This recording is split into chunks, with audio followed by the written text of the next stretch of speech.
Hello everyone. This is a question on paper 1 A-level maths 2019, and I'm going to cover the first two questions on the paper for revision and exam practice. So the first exercise here is I have a line with equation 2x plus 4y minus 3 equals 0, and another line that has a format, the graph is y equals mx plus 7. M is a constant. We know the two lines are perpendicular and we want to find the value of the m. Now here they say they are perpendicular, so we need to see perpendicular lines are lines that the gradients, the multiplication of the gradients make a product of -1.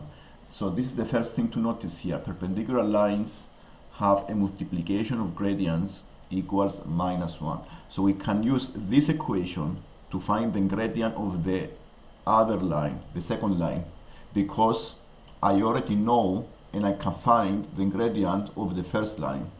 And the gradient of the first line I can find by making y the subject, and you can see what I did on the screen here. I started with the 4y equals minus 2x plus 3. I divided by 4, then the equation is minus a half x plus 3 over 4, so the gradient is minus a half. And let me remind you, the formula for a straight line is m times x plus c. The number in front of the x is the gradient. These are very useful to know that the number in front of the x is the gradient and the c is the y-intercept.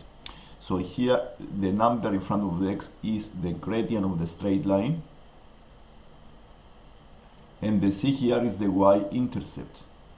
The y-intercept is the point where I cross the y-axis. And since I found the gradient of the first line, I can use this equation of perpendicular lines and find the other gradient. The other gradient, therefore, is 2.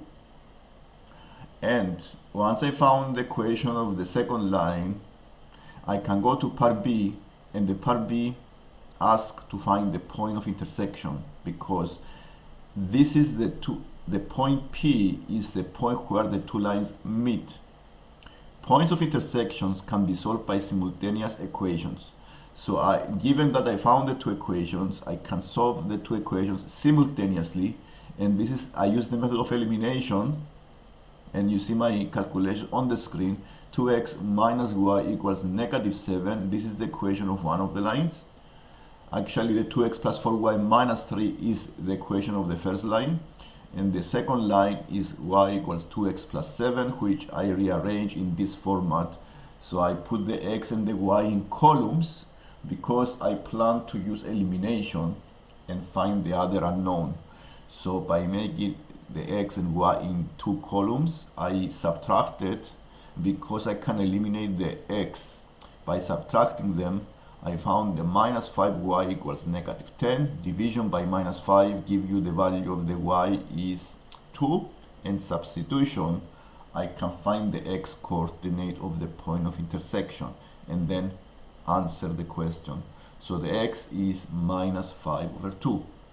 This is the first exercise on the paper 1 2019, and the second question is asking you to solve this type of equations. To solve the first one is good idea here to bring all of the terms in the left hand side and make it equal to 0, because if you are able to factorize, you can easily solve the equation by factorizing. So 16a squared equals 2 square root of a. I subtracted 2 square root of a on both sides, so I have the equation 16a squared minus 2a to the power of a half equal 0.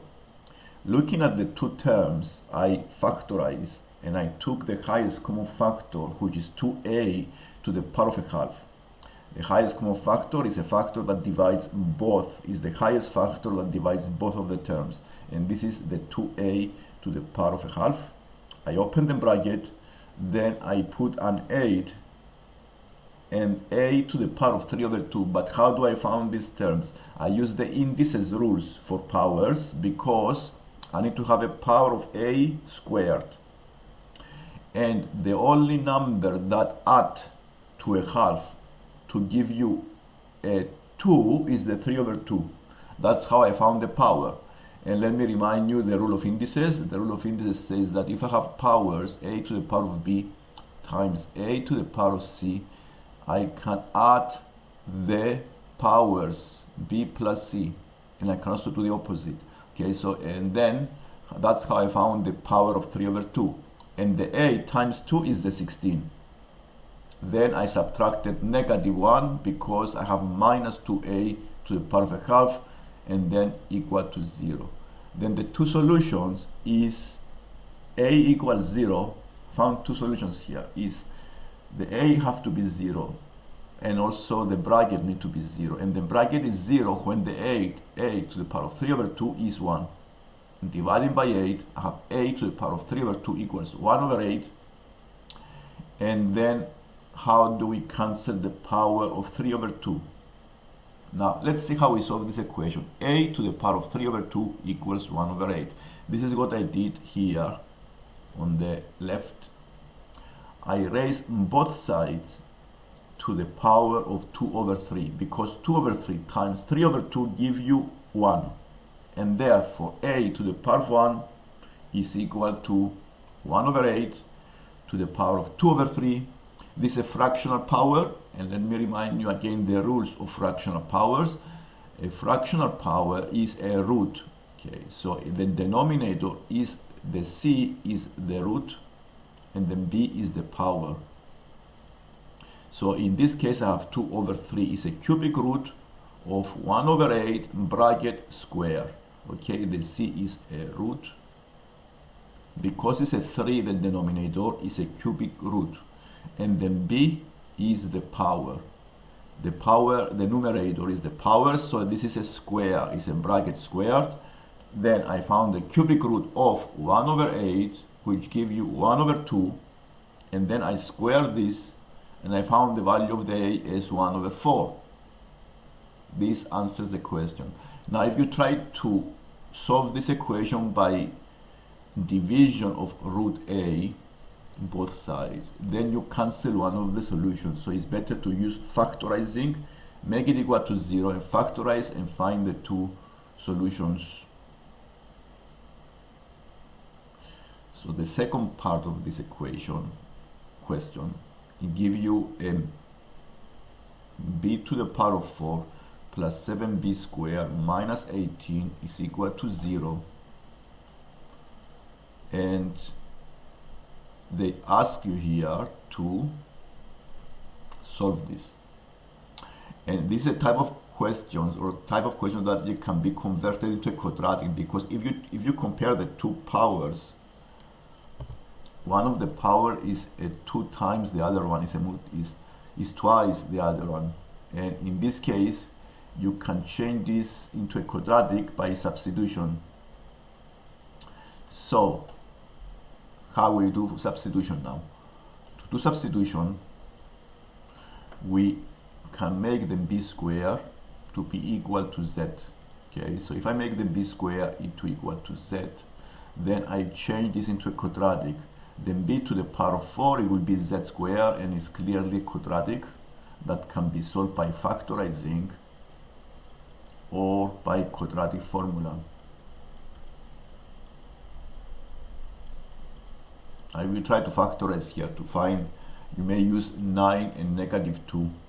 Okay, z plus 9 and z minus 2. Let me remind you the rules of factorizing. Factorizing means finding two numbers when the sum is 7 and the multiplication is negative 18. And the two numbers are 9 and negative 2. 9 minus 2 is 7, and 9 times negative 2 is minus 18. Once you find the numbers, you put them in brackets, and then you factorize. Then one solution is negative 9, the other solution is 2, and one solution is not acceptable because the b squared cannot be negative, cannot be less than 0. It's always greater than 0. So the b squared is positive. So this is not accepted, but we take, of course, the z equals 2. So then b squared is equal to 2. So then b is equal to the plus minus square root of 2. And this is how we solve this type of questions. This is a paper 1. Exam study is 2019 example. And if you see the methods, it's good to understand the methods because they come in similar in test or in exams. So if you see, these are not difficult questions. This is paper 1, not at all. This is start with GCSE higher level, and then this is some algebra. It's solving equations by factorizing.